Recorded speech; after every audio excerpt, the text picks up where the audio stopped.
আসসালামু আলাইকুম ওয়া রাহমাতুল্লাহি ওয়া বারাকাতুহু। আল্লাহ তাআলা পবিত্র কোরআনুল কারীমের মধ্যে মদ ও জুয়া সম্পর্কে বলেছেন, ইয়াসআলুনাকা আনিল খামরি ওয়াল মাইসির, তারা তোমার নিকট মদ ও জুয়া সম্পর্কে জিজ্ঞাসা করে। কুল ফীহিমা ইসমুন কাবীর, বলো এতে রয়েছে বড় গুনাহ, বড় বড় পাপ রয়েছে, গুনাহ রয়েছে। ওয়া মানাফিউ লিন-নাস, এবং মানুষের জন্য সামান্যতম কিছু উপকারও রয়েছে, কিন্তু ওয়া ইসমুহুমা আকবার মিন নাফিহিমা, কিন্তু গুনাহ তাদের উপকার অপেক্ষা অনেক বড়। সূরাতুল বাকারা 219 নম্বর আয়াত। আল্লাহ সুবহানাহু ওয়া তাআলা বলেছেন, ইয়া আইয়ুহাল্লাযীনা আমানু, হে ঈমানদারগণ, ইন্নামাল খামরু ওয়াল মাইসির, নিশ্চয় মদ ও জুয়া, ওয়াল আনসাব, মূর্তি পূজা, ওয়াল আসলাম,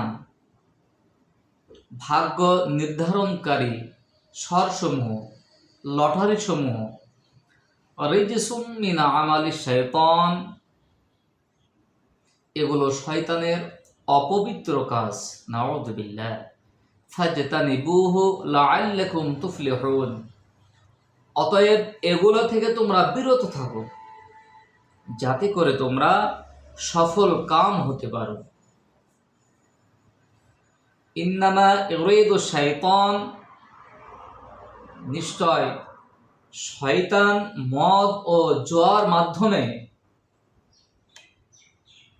আইয়ুকিয়া বাইনাকুমুল আদাওয়াতা ওয়াল বাগযা, মদ ও জুয়ার মাধ্যমে তোমাদের মধ্যে শত্রুতা ও বিদ্বেষ সৃষ্টি করতে চায়। ফিল খামরি ওয়াল মাইসির, মদ ও জুয়ার মাধ্যমে শয়তান তোমাদের মধ্যে বিদ্বেষ, শত্রুতা এগুলা সৃষ্টি করতে চায়। ওয়া ইয়াসুদ্দাকুম আন যিকরিল্লাহ ওয়া আনিস সালাহ, এবং আল্লাহর স্মরণ, নামাজ থেকে বিরত রাখে।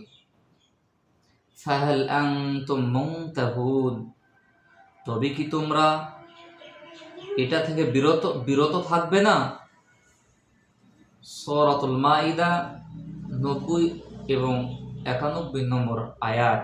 সম্মানিত দর্শক, মদ ও জুয়াকে আমরা আমাদের লাইফ স্টাইলের সিম্পল বিষয় মনে করেছি, অথচ পবিত্র কোরআনুল কারীমে আল্লাহ সুবহানাহু ওয়া তাআলা এগুলাকে হারাম ঘোষণা করেছেন।